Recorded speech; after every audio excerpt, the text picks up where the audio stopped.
Sitting here with Renee Halliday, my oldest friend in Massachusetts. We lived on the lake right down the street, and Renee taught me the ropes. And Renee has two lovely daughters, and they babysat for us. And we're here to talk about buck off cancer. That is in your daughter Jessica's name, and tell us a little bit about the nonprofit. So Jess, with the help of her sister Tanya, started a nonprofit. Jess was an owner of an equestrian center barn, and she was diagnosed with cancer at age 29. And actually, she was diagnosed with colon cancer at 29, which was very unusual. She was the youngest colon cancer patient at Dana-Farber Brigham and Women's. They hadn't seen anyone at 29. And getting diagnosed was hard enough because they weren't looking for a 29-year-old to have cancer. So very quickly, when you have a diagnosis of cancer, your world turns upside down. And there's so many things that you don't know unless you've had a loved one go through cancer.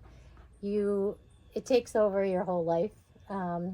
Jess did not want it to take over her life, so she did not let it take over her life. But there was struggles financially because when she was in the hospital, she had her own business. She was not making any money. She needed chemo. She was at chemo.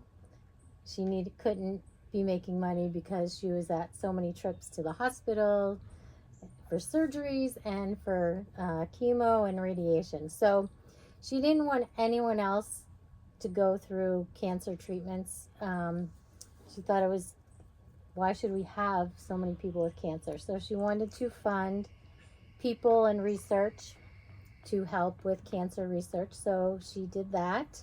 And then she started Buck Off Cancer, which she has trademarked, so that it would support all research with American Cancer Society, Dana-Farber, Cam Neely Foundation, and then also for scholarships for people in the equestrian world to help them either with their own medical bills or their horses' medical bills, things like that. So it's a scholarship that they could use for whatever needs they have. I have a vest, a Buck Off Cancer vest, and I was in the grocery store and I saw a woman that also had the same vest on, and I stopped her and told her, asked her how she knew Jess, and she hugged me. She's also a cancer, she's lucky enough to be a cancer survivor. And we were hugging in the aisle. Aww. It's very special. It's kind of like just a way to connect with people in the equestrian world. And she said how much Jess has touched her. And, oh, that's nice. And I know that Jess has touched a lot of people. I'm trying not to cry.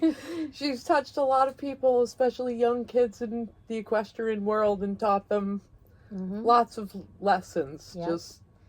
And they, so just a few weeks ago, we found out that one of her vets, it's called Northbridge Equestrian, they are sponsoring a scholarship in Jess's name for what's called an Area 1. So that's like New York, Vermont, New Hampshire, Massachusetts, Connecticut. So this New whole England, basically New England, I think Maine also.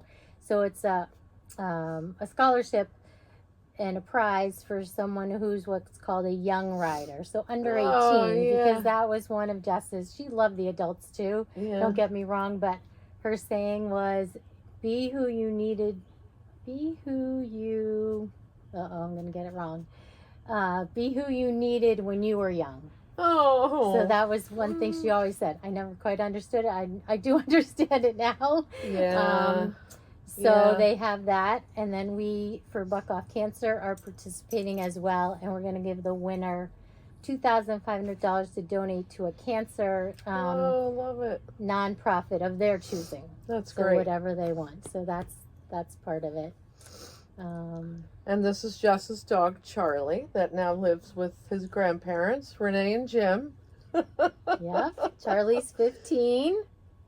He's had to change his life. He used to run around 19 acres and chase after the horses, and now he just stares at old people.